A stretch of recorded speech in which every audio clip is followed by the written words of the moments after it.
Hare Krishna. Hare Krishna. Welcome. Is anyone here for the first time? Hands up, you're here for the first time? Oh, so many. Welcome to Hare Krishna Valley. .com.au. So, this is our spiritual Sunday open day. We do this once a month because people want to learn more about us. So it's our open day where anyone can come. You can come any day of the year, but this is a special day where you can come. You get to chant with us. We just did some kirtan, some chanting.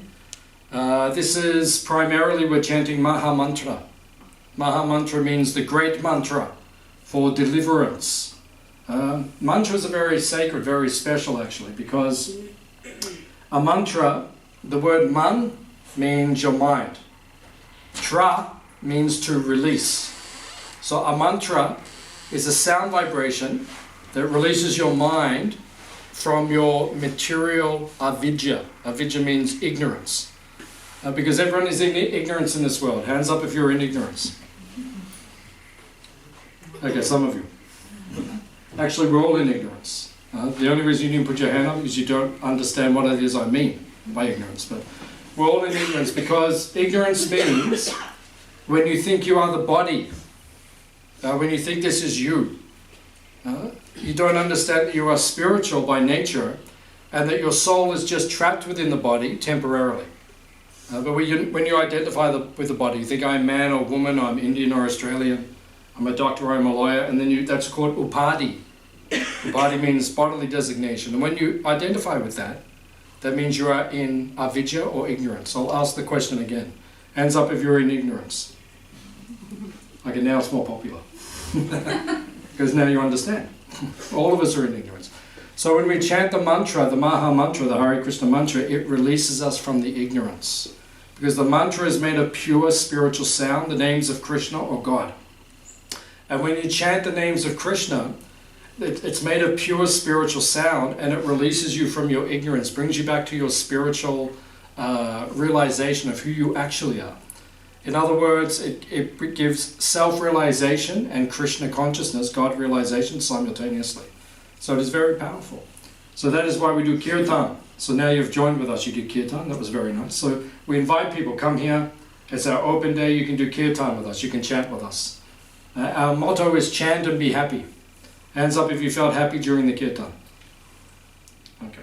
If you didn't put your hand up, I'll give your money back. Okay.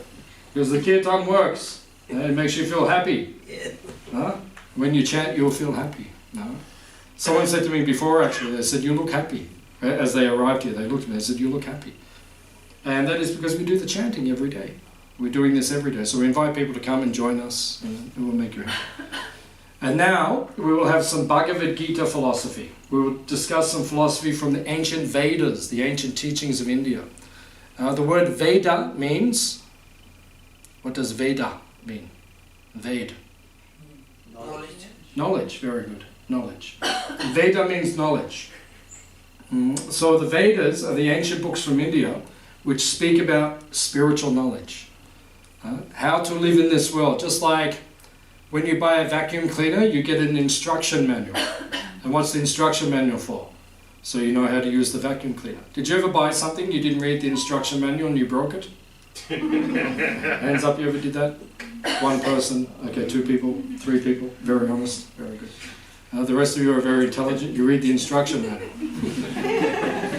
So the Bhagavad Gita is the instruction manual for this world, because Krishna spoke it. Bhagavad Gita, Gita means song. Bhagavad means of God.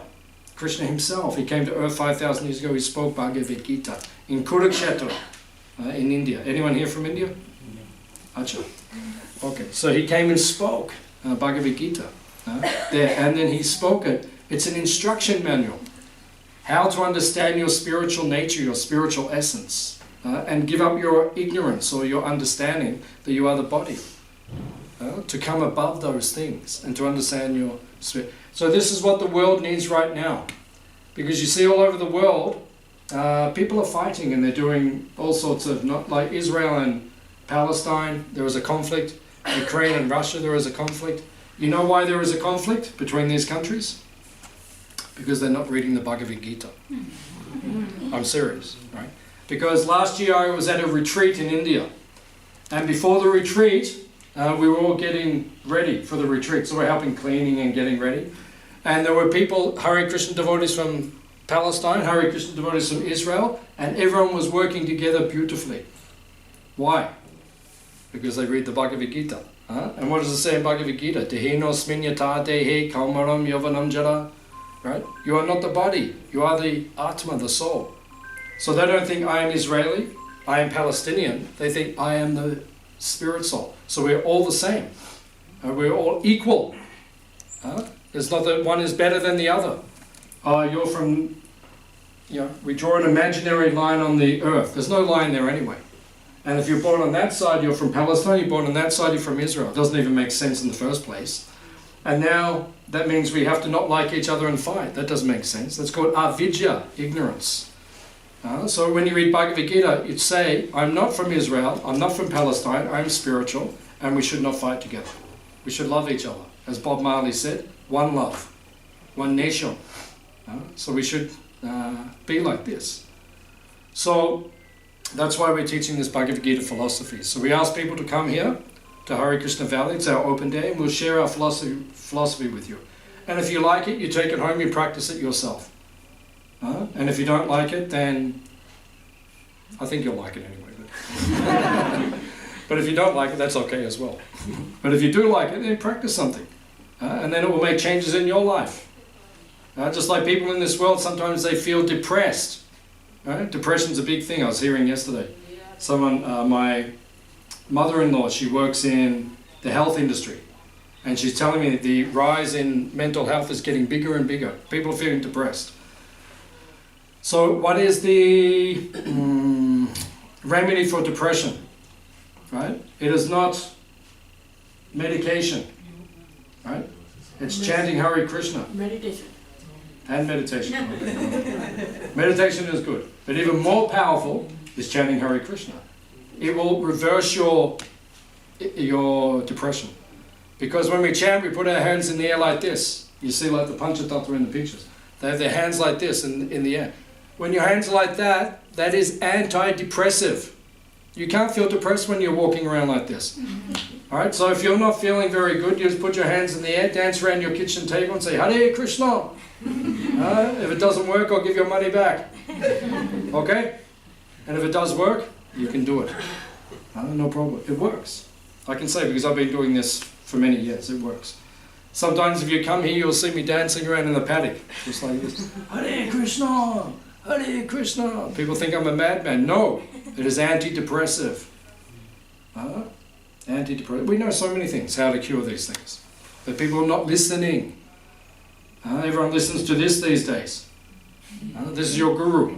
Whatever your guru says, I will do it. I will do it. Oh, my guru says, go here, do this, do this. If the guru says, stand on your head, you'll do that as well. Right? So you have to be careful who you listen to. So we listen to Bhagavad Gita, we listen to Krishna, God himself. If you do that, you will not get depressed. You will feel elevated in your consciousness. So that's why we have the open day, so people can come here, they can learn about these things, and then you begin to practice it, you'll also feel benefit from it. Money back guarantee. We give you this. Then, on top of this, you can speak to those people who just walked in. Then, on top of this, then afterwards we have prasad. Prasad means spiritual food. Hands up if you like Hare Krishna food. Yeah, everyone likes it. That's the problem. People like it too much. I got here 18 years ago. I was skinny. Why are you laughing at me? Indian people, they call you fat, they don't mind. I don't like that. When I got here, I was skinny. But the Hare Krishna food is too good. And sometimes I eat a little bit too much. Not all the time, but sometimes a little bit too much. 1 pakora, 2 pakora, 12 pakora. As you like. But we take this, but the food is spiritual. Spiritual food. So it means that when you take the food, the spiritual food is called prasad. You know this because you're from India, you know prasad. But when the food is offered to Krishna, offered to God first, it becomes purified, blessed by him, by God himself. And then when you eat it, you become purified yourself. You become enlightened. Just by eating spiritual food, you become spiritually enlightened. And it's so powerful, this process. It's so easy here. This is what we teach everyone. Solve all the world's problems. Chanting, a little bit of philosophy, spiritual prasad, enough. And then after prasad, we'll take everyone to the Goshala. Now, what is the Goshala? Yeah, the cow sanctuary. Because in India we say holy cow, sacred cow, Gomata. We'll speak about that today, Gomata.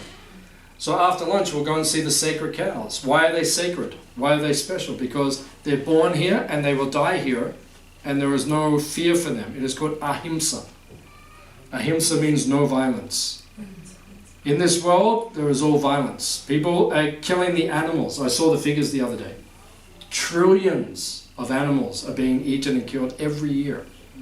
In 1 year, trillions. And then all that karma, it comes back to the humans. And then we have the wars and all these problems. You can't stop the wars. You can't have peace in human society if we're not making the animals peaceful first. That's why when you come here, you'll see it's peaceful. Is it peaceful here? Yeah. Shanti Dham, Bhakti Dham, Ananda Dham, HareKrishnaValley.com. I like these people. So, when you come here to Shanti, it means it's peaceful here. Why? Because we protect the animals, not just the human beings. Today we have a feast, but everything is vegetarian food. We don't kill the animal, don't eat the animal. Imagine if you came here for the open day, for the feast, and we ate you. What's on the menu today? Mr. Raj. With barbecue sauce. No, we can't do that. Why we don't do that? We wouldn't eat anyone who was here. First of all, you probably wouldn't taste any good anyway. Second of all, we're not going to eat a person. But then people eat animals. Why would you eat animal? You won't eat the human, but you eat the animal. It doesn't make sense. Protect the animal as well. They also got feelings. You come and meet our cows. They've all got feelings. They've all got personality. No one is the same. You can come and meet Anuradha. She is individualistic. You can meet Hamsi. She is the leader. She has a very regal personality. You can meet Gauri. She is very friendly. Madhavi, very friendly. Everyone has personality. No, humans are not the same, also the cows. So you have to look after them. So this is the teaching of the Bhagavad Gita. Krishna says, Pandit Sama Darshana, chapter 5, Bhagavad Gita. Pandita, Pandit means? Pandit. You know this word, Pandit? Pandit. Learned. Knowledgeable. Learned, yeah, learned person. Someone who is Pandit means he is a learned person. Wise person. Samadarshina. Samadarshina means equal vision. Everyone he sees equally. He doesn't see, oh, here is man, here is woman. In the world, everyone fighting. Female rights, male rights. Just see everyone with respect. What's the problem? Equal vision, Samadarshana. Animals, humans, Indians, Australians, everyone the same. There's this Pandit Samadarshana. Krishna says you have to become like that. If you're like that, then you will be peaceful in your consciousness. Otherwise, you'll never be peaceful in your life. So today is a very holy day. What is today? Mother's Day. Very holy day. Mother's Day ki? Jai. Very holy day. Very holy day. Actually, yesterday was a holy day. Yesterday was called Akshay Tritiya. People were coming here to visit our farm. In India it was on Friday, Akshay Tritiya. In Australia it was on Saturday. The Titi was yesterday. It means it's considered to be a very auspicious day. If you start something yesterday, it means you will get good results long term. So yesterday everyone buys gold and silver and all these things. Because it says, then you will get good results and everything will go magnified. It's called Akshay Tritiya. It happens one day a year. So if you missed out now, you have to wait one more year. Your life is ruined. You have to wait another year. But for us, every day is a good day. Every day is like Akshay Tritiya for us, because we serve Krishna, so we don't worry so much about these things. But today is Mother's Day. But in the Hare Krishna movement, we have 7 mothers. In the Western world, you only have one mother. So when you come to Hare Krishna Valley, then you get 7 mothers. So today you respect all the 7 mothers. Today is a day to respect. Because the mother, according to the Shastra, according to the ancient teachings, the mother is the first guru. Guru Mata. So the first guru is the mother. Why? Because it says in the Shastra, do not become a guru, do not become a mother, do not become a father, do not become a teacher, do not become a holy man, a brahmana, do not become a devata, a demigod, unless you can take your dependents out of the cycle of birth and death and take them back to the spiritual dimension. Right? If you can do that, then you can become a mother, according to the ancient teachings. So that is the purpose of motherhood. You are the guru of the child. Right? You don't just teach the child how to eat or how to do arithmetic, or it's much more than that. You have to give them spiritual knowledge, spiritual enlightenment. This is actually the duty of the mother. That's why she's the first guru. That's why we offer respect to the mother, because she looks after us in every way. This afternoon I'll go and see my mother, because I owe her so much. First 6 months, 12 months, 5 years, 10 years of my life, she did everything for me. I cannot repay the debt to her for everything she has done. So I give respect to her. And she also supports me in my spiritual enlightenment. When I first became a Hare Krishna, she was not supportive. When I came home and I said, Mum, I'm becoming a Hare Krishna, she said, what are you doing to your mother? You can't do this to your mother. You could do this when you're old. Why are you doing this now? Why you become a brahmachari, a monk? No. I said, no, I have to do it. It was a test. We always have tests. When you take to the spiritual path, not everyone will support you, so it's a test, whether or not you are serious or not. So, she tested me. But now, she says the opposite. I was speaking to her a few years ago. She had breast cancer. She recovered. She's okay, but she had breast. So, we had some deep conversations together at that time. And she said to me, she said, don't stop what you are doing. In the beginning, she said, don't do it. But now she said, don't stop doing it. She calls me the insurance policy. She said, because you are spiritual, we are all looked after. So now she said, don't stop doing it. And now she's been to India with me. She chants herself on beads, and she's vegetarian. So she does all these things now. So that's why we offer respect to the mother, because she is our guru. There are another 6 mothers. Who are the other 6 mothers? Mother Earth. Very good. Mother Earth. Mother Bhumi.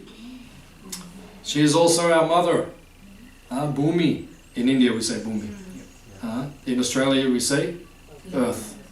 In India we say Bhumi. In Australia we say Earth. It's the same thing. Just like the sun, in India you say Surya. In Australia we say sun. In France they say soleil. It's all the same. Just there's only one sun. It's not like there's a French sun, an Indian sun, an Australian sun. There's only one sun. But we just call it different things, that's all. So the earth, Bhumi, she is our mother. That's why we have to protect her. And what is one of the biggest problems we have on the earth right now? Not protecting the mother. And now look at the problems. And the problems, if you think it's problematic now, 2024, you wait to 2074. Give it 50 years. The earth, what we're doing to the earth now, some things will not recover.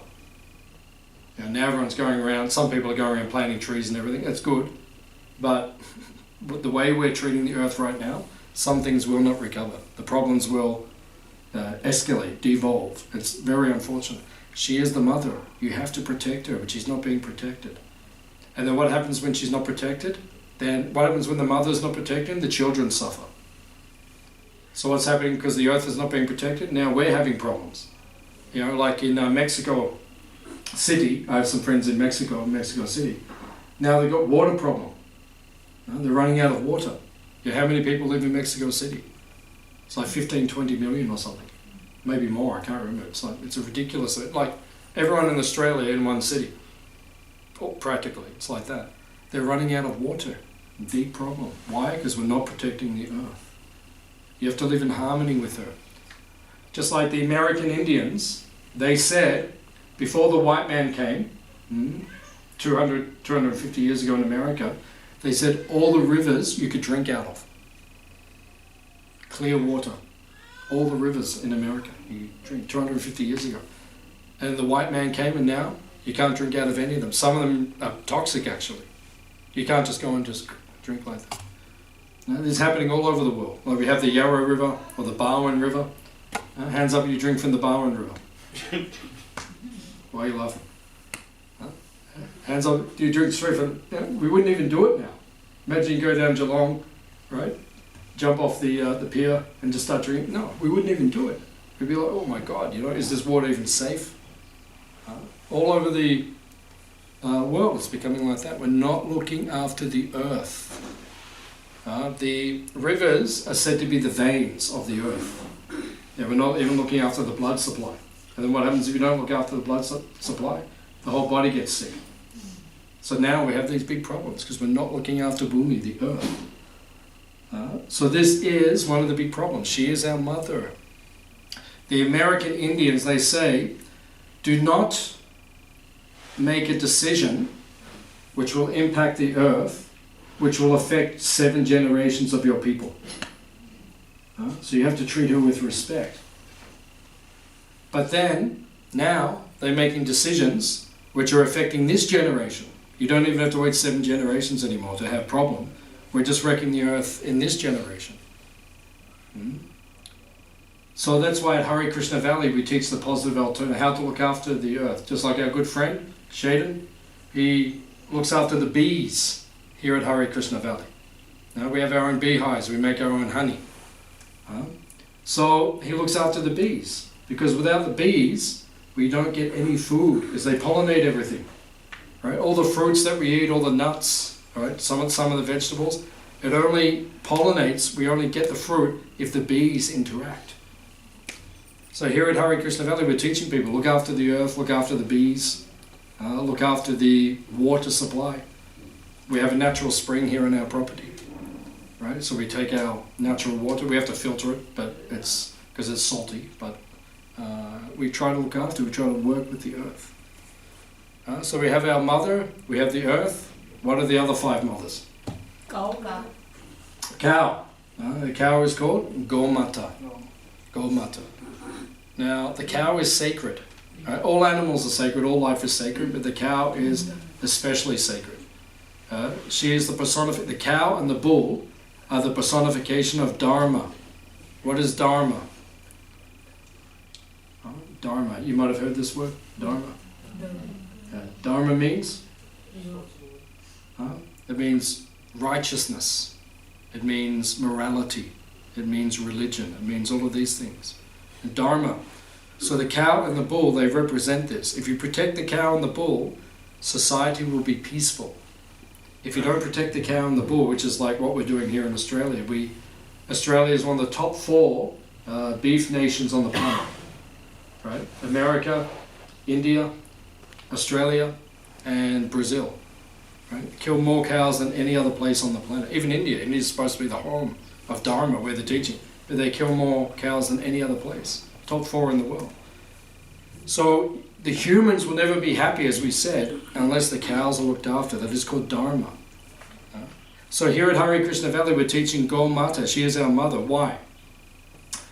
Because when you're born, what do you eat? Dood. In India we say Garam Dood. Garam Dood means hot milk. Warm milk. Everyone wants Garam Dood.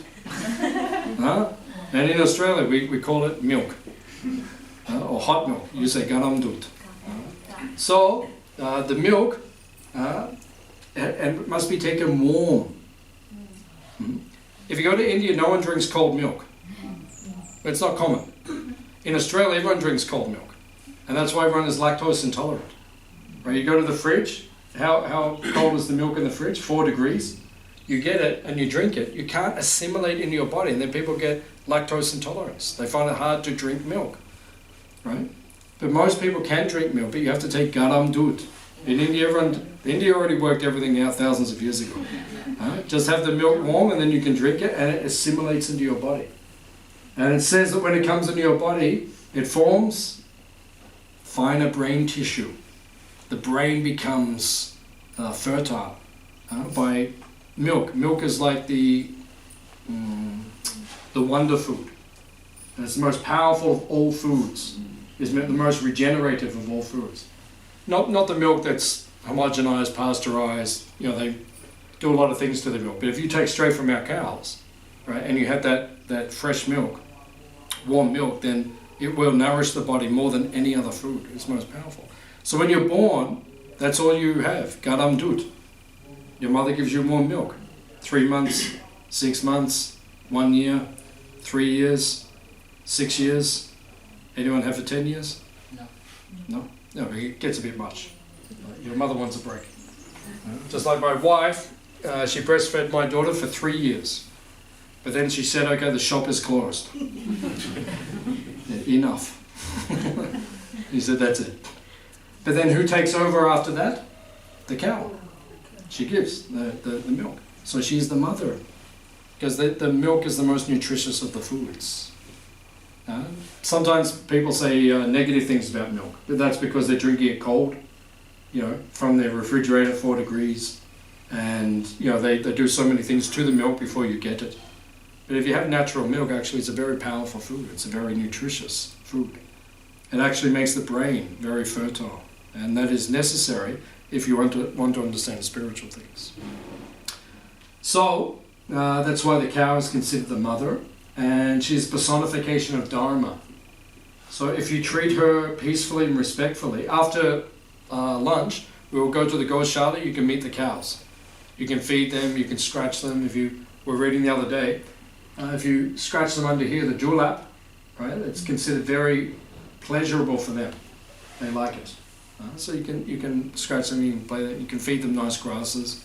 Some of you brought carrots and apples and bananas you can feed to them.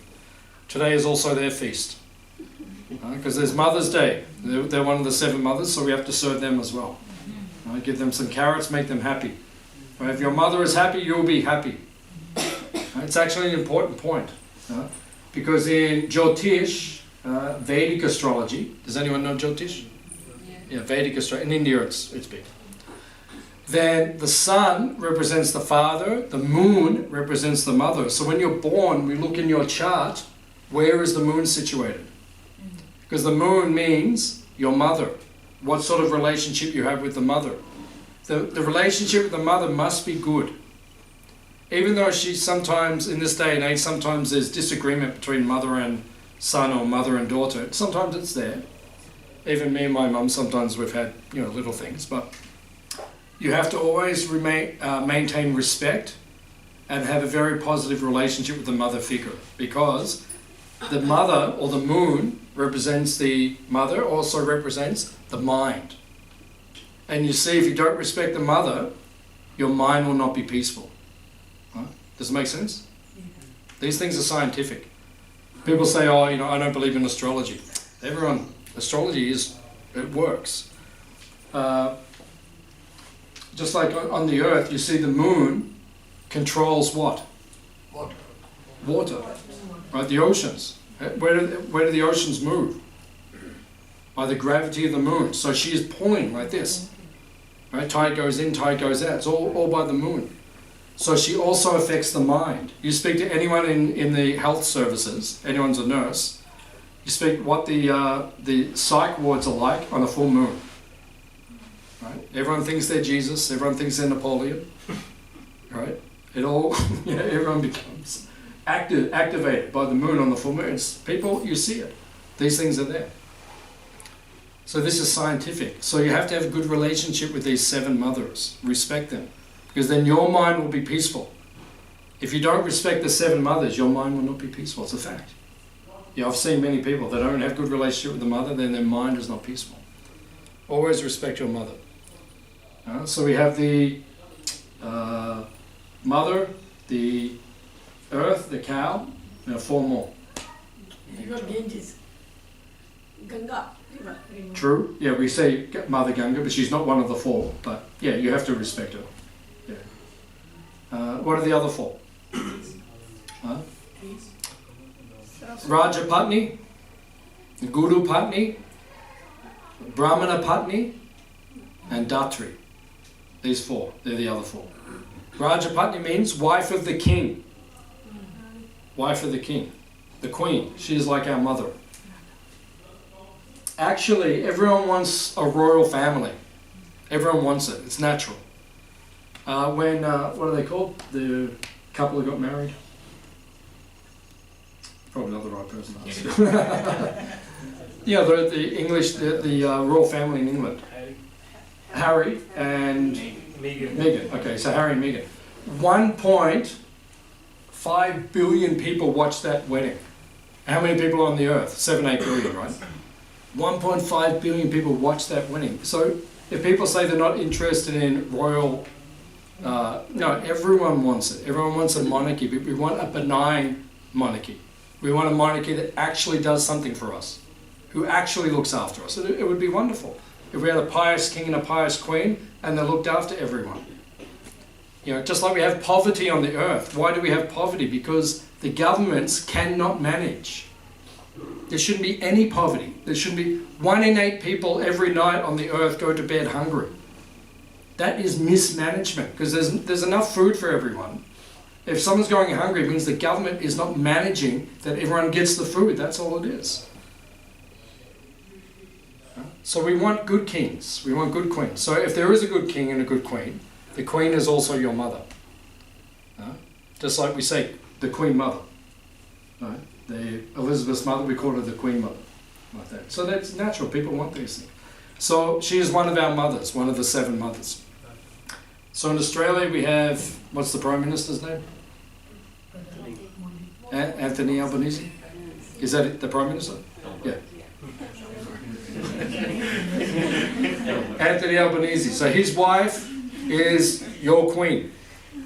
So on this day you should go to Canberra and you should say, Mataji, I offer respect to you. You are my mother. You are my, give her respect. Yeah. We should do that, but it's not, maybe she's not acting properly, I don't know. I don't know much about that family. So that is the mother, the earth, the cow, the wife of the king, and then the wife of the Guru Patni. So I have a guru. So if your guru has a wife, my guru was a monk. My guru has passed away, but he was a monk, so he was not married. But if your guru does have a wife, then the wife of the guru, she's also your mother, because she will teach you. She'll give you spiritual enlightenment. So she's also one of the 7 mothers. Then the Brahmana Patni. Brahmana means the holy man. So his wife is also, she will teach you also. So she is also your mother. And then Datri. Datri means the wet nurse. In the old times, especially in the royal families, sometimes they had nurses. It was even prevalent 100 years ago, 200 years ago, even in Europe and places like that. There would be nurses who sometimes would breastfeed the baby. We call wet nurse. So I think you know about this concept. You've heard of it, right? It's not so prevalent now, but it was there previously. So she was also considered one of the 7 mothers, because she would also look after the baby like her own child. Especially in the royal families, these things were common. So these are the 7 mothers. So here at Hare Krishna Valley, it is Mother's Day, but we have 7 mothers. So we honour all of the mothers. We honour all the mothers who are here. Just like Maggie is just about to give birth in a few months. A pregnant woman is very auspicious. It is Mangala. So please bless her that she will have a beautiful, beautiful baby. And today is Mother's Day, so we honour all of the mothers. Our natural mother, the earth, the cow, the wife of the king, Anthony Albanese's wife, the wife of the Brahmana. I'm a Brahmana, I'm a spiritual teacher, so my wife Atuya, she's not here right now, but if you see her, then you have to give her a special honour. She will like that. I'll send her a message, we'll see. when you get back, everyone's going to honour you, okay? I didn't actually send them. But so the wife of the holy person, the wife of the guru, and the datri, the wet nurse. So that is the traditional system. So here in the Hare Krishna movement, we're teaching people about the spiritual knowledge. That's why we have these open days. So you can learn. There are more than one mother. And you have to have good relationship with all of them. All 7. Or now, you may not have all 7 in your life. You mainly have 4 or 5 left. Because as Kali Yuga, things are changing. But any mother figure you have to have good relationship with. It's very important. So I'm going to ask, are there any questions or comments on anything that we've talked about today? Or anything you want to know about spiritual life or anything you can ask?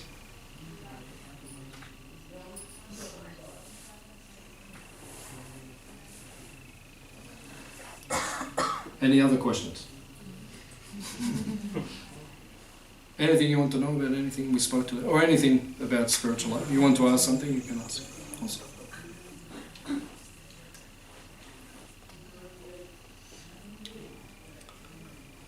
Everyone has attained enlightenment. Nothing more to ask. Everything is known within the heart. It'd be good if that was the case, but if there's anything you want to ask, you can ask. So, yes, sir. Like we say, we shouldn't eat meat or something. We always need something to survive. So it's a level like we eat plant or food-based food from the plant and all that, and sometimes the whole plant or something. So where does this hierarchy go? What is the question? So my question is, any living being needs something to survive. So you take away some life to survive your life. So where is the wrong? Okay, yeah, that's the question. Okay, so in the Vedas, the ancient teachings, it says jiva, jivasya, jivanam. So it means jiva means life. So to maintain my life, I must take another life, as you said. Right? But Krishna says in the Bhagavad Gita, savakilbishai means it is sinful, or you will get karma if you take the life of the animal. They are not for the humans. And that's why we don't eat meat. I haven't eaten meat for over 35 years. Right? We don't eat that food because it is not for the humans. You can survive without it. On 35 years without meat, do I look unhealthy? No, I look too healthy. I'm okay. We had one Chinese lady came here recently. She's a volunteer.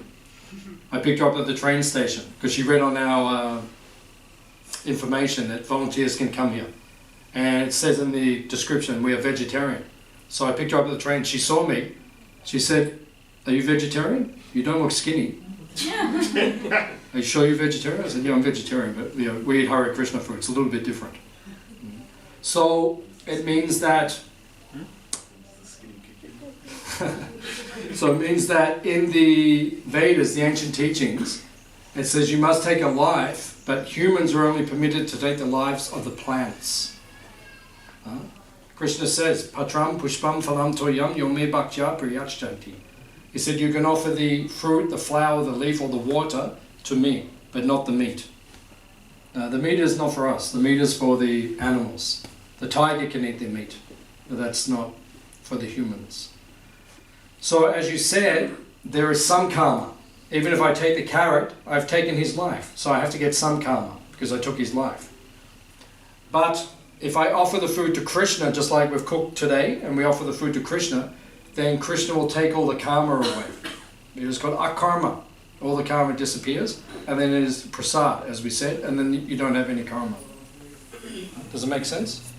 Yeah. Does that answer your question? Yeah. Yeah. Anything else you want to add on?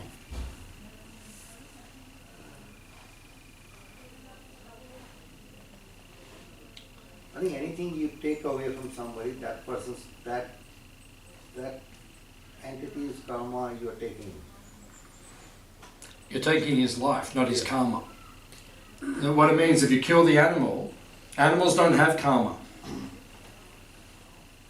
if someone is an animal, that means they were a human in the previous life, but they did not use their human life properly, so they got born as an animal. So animals don't have karma, that is their karma. The soul, as a human being who doesn't act properly, becomes animal or fish or insect or plant, or like it goes down into the lower species where his consciousness is covered. And then naturally he will evolve back to being a human. As a human, you have a choice how to act, right? So as a human, then you can act properly. And then you can choose whether your consciousness goes up or your consciousness goes down. So if you're a human, you're eating meat, then you have to take the karma. Maybe in your next life you'll become a tiger, and then you can eat meat all day long. The tiger life is not so good. They have to sleep outside. There's always other animals attacking them. The animal kingdom's it's a war. It's a battlefield. It's not like we all say, oh, it's so peaceful. It's not peaceful. Have you ever seen a bird eat? Like there's lots of birds here. When the birds eat, they go. Imagine when you're having lunch today, like you're going, hey, what's wrong with this guy? You know, because you think, oh, someone here's going to attack you, and that's how the birds are. It's not a peaceful life. Birds also don't have stomachs. That's why they pass. Everything just goes straight through them.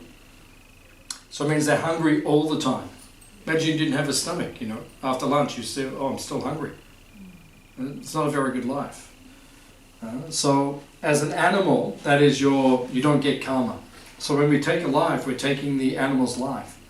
But that is forbidden in the ancient teachings. The ancient teachings say you can only have the plant food. That's for the human beings. But you have to offer the food to Krishna, and then there's no karma. Does it make sense? Even yes, I'm from Kerala, I'm from South India. Thank you.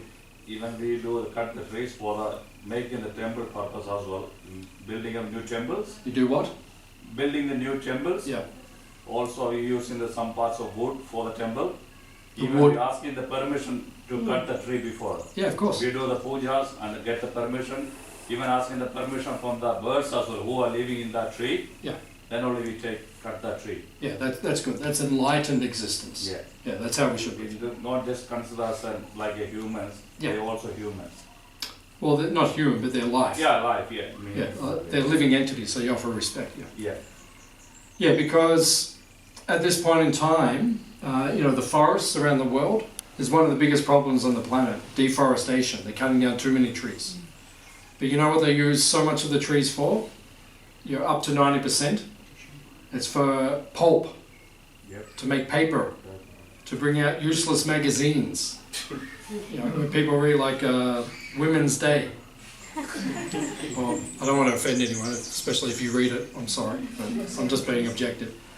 Most of what's in there is just nonsense, right? So, Women's Day or Dolly or Cleo or I don't even know what they're called anymore, or so many of them. Right? So we're cutting down the trees, taking their life, making pulp to make magazines and papers and things, which are not relevant for human society. They're not enlightened. So that is bad karma. That is called ugra karma. Ugra karma means very bad karma. So yeah, we should not do that. Yes? What if your religion permits you to have meat? Is that still bad karma?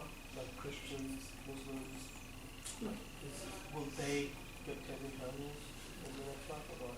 So the question is, what if your religion allows you to eat meat, like Christians and Muslims? Yeah. Actually, both of those religions don't allow them to eat meat. They don't. If you read the Bible, right, it doesn't encourage eating meat. There's even passages with Jesus, like the Sermon on the Mount. It says, if you read the Bible now, it said that he pulled out bread and fish out of a basket, like magic. He was pulling it out. He fed hundreds of people just from this basket. It was like a miracle. But if you go back to the original Aramaic, the ancient Greek and Latin, the ancient languages, it wasn't actually fish that he was pulling out. He was just pulling out bread. So Jesus was a vegetarian. Oh, yeah. Yeah, really. I can guarantee that. He's the son of God. What do you think he eats, like McDonald's or something? It's like, People think, why would someone that enlightened, be eating meat? And it's not logical. So a lot of what we have in Islam, in the Quran, and in the Bible and so forth, a lot of it is interpolated. It's the translations have changed over the centuries. So if you go back, most of it, there's not a lot of meat eating there. In the Quran, you're actually correct. There is permission to slaughter the goats, but it's under very regulated circumstances. It's not like these days. You have abattoir, like in Colac, just behind us. There's one town, big abattoir. It's the main industry of the town, and that town has there's a heavy vibration there, because people work it's killing animals all day. It's not peaceful. So meat eating is not meant to be like that. Not meant, you go to the supermarket, you go to Coles or Woolworths or Aldi or IGA, you go to the supermarket and it's all there on the shelf for you already cut up. It's not meant to be like that. If you want to kill the animal, you go and do it yourself. And then most people will become vegetarian because it's not nice. Seriously. It's not nice going to kill the animal. Like if you try to kill one of our cows, we will harm you. We will harm you. You won't have a very good day today. You will walk out here very different to the way you walk. Because it is our dharma, our duty to protect those innocent animals. So if you harm them, we will harm you. And that's from God's book. No, it's permitted. It's permitted. It's permitted, yeah. I'm just letting everyone know. Because we're very peaceful. But if you do something wrong, we're not peaceful. Right? So it means that, maybe in some Quran, I'm not sure about the Bible, maybe the Old Testament, there's something there. Definitely eating meat is there, but how much was added in? I mean, if you look at the context back in even 200 years ago as well, because I like to study history and theology because I'm a bit of a loser, but anyway. You're not a loser. Eating meat in general was extremely seasonal. Most people wouldn't even eat meat weekly, let alone monthly. So going back then, the consumption of meat in general was much less than it was today, which would have had much of a less impact to the environment, let alone your own mentality and karma as well.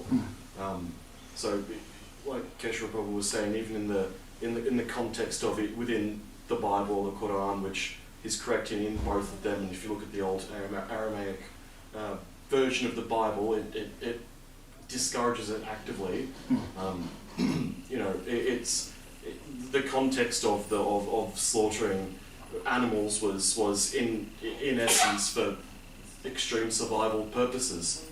If you think about back in the day when people lived an agrarian society, the bull was the one to plough the fields. If you try to plough a field, there's one back there. Try ploughing that up by hand. You're not going to have a very fun day.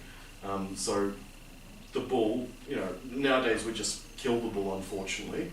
But back then, the bull, because they're strong, they like to work, they like to play, and they enjoy pulling the plough and hauling things and everything as well, because that's how they get their energy out. So even the male, the bull who doesn't produce milk, for example, was still extremely respected, and not only respected but necessary to keep alive. In medieval society, even in Europe as well, it was considered a tragedy to even kill a cow, unless extremely necessary, if a very bad winter and you were starving, But aside from that, most animals, generally speaking, were kept alive and looked after. They were part of the family. They even slept in the same household in some circumstances as well. Yeah. So like maybe lets the cows in to sleep with them sometimes. They would like that. Yeah, you can let Nanika come in there. So yeah, it's not, generally when we say religions that allow eating meat, actually if you go back to the origin of the religion, Jesus was not a meat eater like that. So it was not, historically there's a lot of things which have been played with over time, like that. So it's not, yeah, it's actually, there might be a few references there. Even in the Vedas, there's a reference to eating meat if you want to do it, but you have to do it yourself. Okay. You can't just pay, someone down the road and then just go and buy it. No, it's not like that. And and in the Vedas it says, if you kill the goat, you have to whisper into his ear, I am taking your life, but in the next life you can take mine. Okay. And if you're still going to kill the goat, then you're really, Yeah. we call you Puggle Bubba. means you're a mad guy. If you have to go and say to someone, I'm going to, I'll kill you, but you're going to kill me next. Like, why would you do that? Prabhuji, So, and hasn't we seen the consequence of how we said that there is increase of meat eating in forms of cancers and the reciprocation Yeah. of commercialization and eating meat and advertising and not considering that as a dead animal but a food, and the consequences result into health with cancers, colon cancers and all those that are on increase. Yeah. So we do face the karma in this life as well, besides. yeah, very good. Yeah, the average American male has 1 pound, which is like, say, the size of a block of butter, like a whole big 1 pound of rotting flesh in his bowels by the age of 40. Right? So if you're eating meat doesn't pass through your bowels. So it's all sitting in there, right? And you know what meat does when it's sitting around? Rots. Yeah, rots, and it causes disease. So that's where cancers and things are coming from the colon. I mean, you can get it when you're vegetarian as well. But if you want to increase your chance, just go and eat meat. And plus the meat industry destroys the environment. Like in Colac, all the runoff after they kill the animal, the blood and everything goes into the lake. There's a lake there in Colac. So it means the lake's completely polluted now. That used to be a good lake. You go back 100 years ago, 200 years ago, that lake the water would have been quite pure. But now it's full of pollution. I think a good example of that in this day and age as well is India. Especially some of the older ladies here would probably remember, 50, 60 years ago in India it was much different compared to now, where westernization is coming into play, where I remember reading statistics that over 70% of people in India going back 50 years ago, 60 years ago were vegetarian. Now it's much less than that, and Some states are very high still. Gujarat's probably still very high. Yes, some are very high. But generally speaking, Yeah, some states are low. Now it's you go to India every year, you can see how the process of westernization and exploitation of natural resources has affected it. Yeah. All the old photos and paintings, it looks absolutely beautiful, and now materially speaking, it's a bit different. Yeah, big problems. Big problems. So if you want to solve your problems, you come to harekrishnavalley.com. TK. Okay. Any other questions?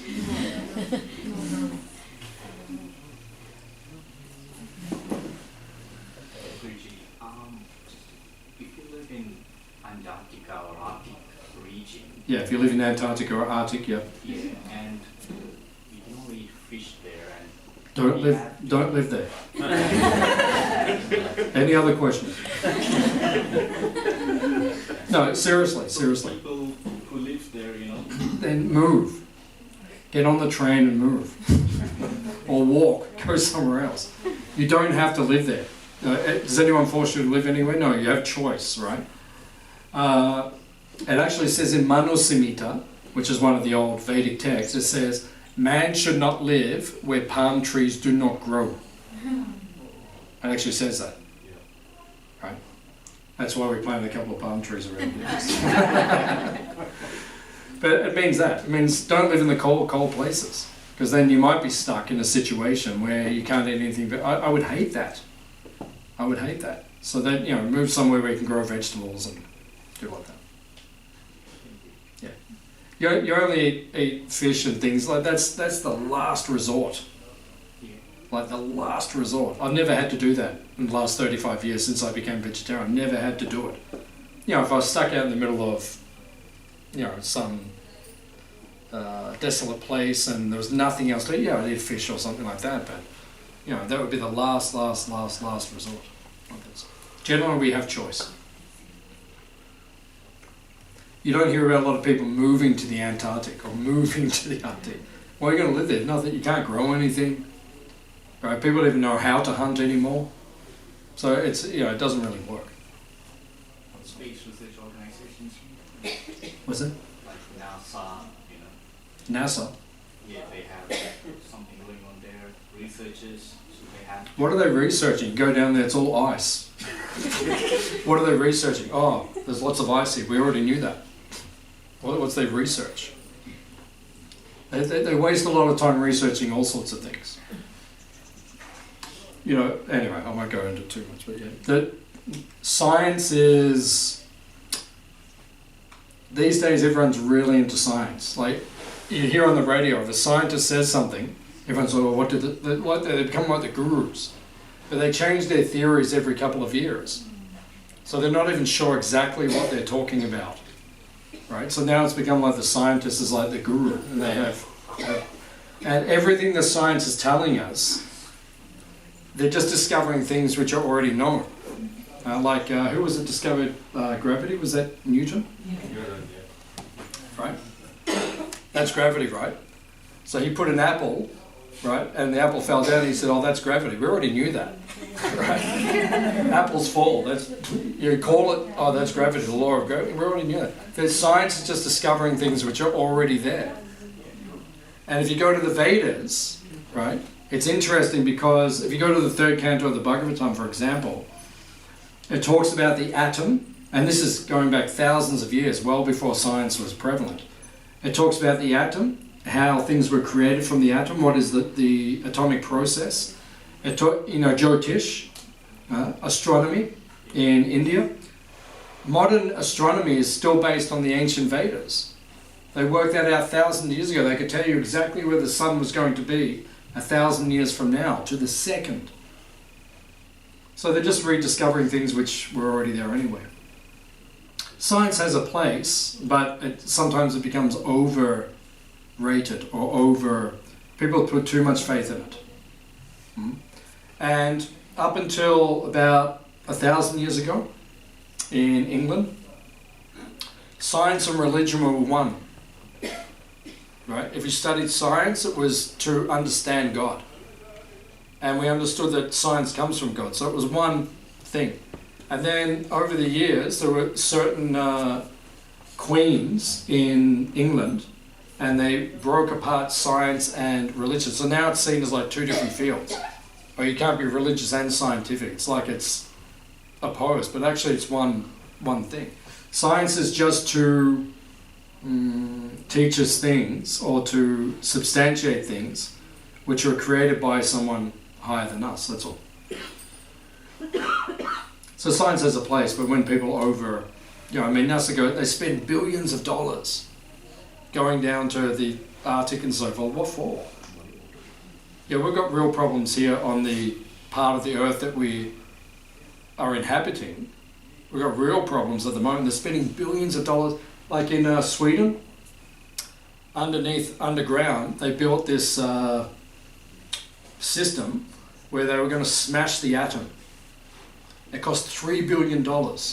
And they sent the atoms around, spinning around, like this 3 kilometre, I think it was, network underground. $3 billion just so they could smash the atom because they wanted to discover the God particle. So that changed all of our lives. Now our lives are so much better. Isn't it? It's like, what are they doing with all these things? What's this research actually for? Sound like electricity. Yeah, I mean, electricity was, look at the discovered electricity. Has it made life better? It's better in one level because, you just turn on a switch, you don't have to light a lamp. I mean, everything's quicker and easier. But that electricity we're using right now is coming from Gippsland, where there's people shoving coal into ferns, and we're polluting the earth. So we're creating all these good things through science, but then There's a side effect to it. yeah, it doesn't always work up the best. I mean, society was going pretty well without electricity for thousands of years. I mean, it's handy, but also it's damaging, you know, so we have to think about these things very carefully. Okay? Okay. Any other question?